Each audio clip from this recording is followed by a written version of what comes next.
Have you had a conversation lately where you really don't remember what the other person was saying?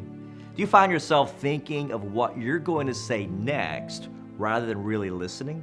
It's been said that we should speak in such a way that others love to listen to you, but we should also listen in such a way that others love to speak to you. God created us with 2 ears and 1 mouth for a reason. We should listen twice as much as we speak. Did you know that if you were to scramble the words in that word listen, it also spells the word silent? Now you think about that for a moment. A person full of knowledge speaks, but a person full of wisdom listens. Mark Twain said, "Wisdom is a reward you get for a lifetime of listening when you would have rather talked." A wise person knows that there is something to be learned from everyone. Every single person on this planet is a master or an expert at something that I am not.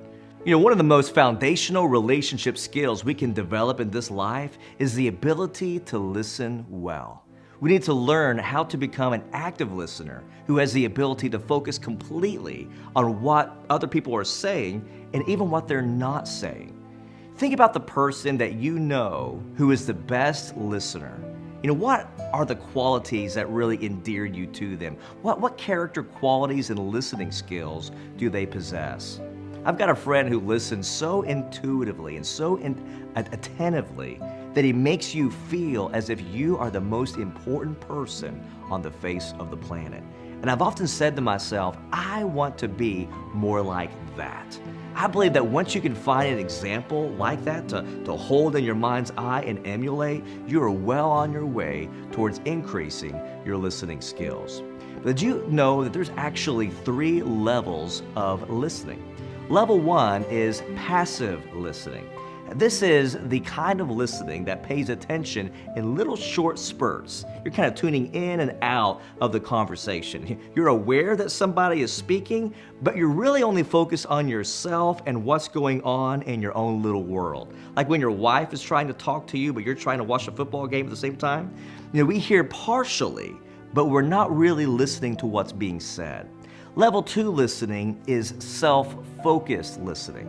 At this level, you tune into the conversation, but really only on this shallow, surface level basis. While you might be engaged in the conversation, you're still processing everything from your own point of view.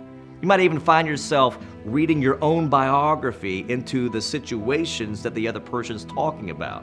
Or you're formulating your own responses of what you're going to say next when you get a chance to talk, while they're still talking.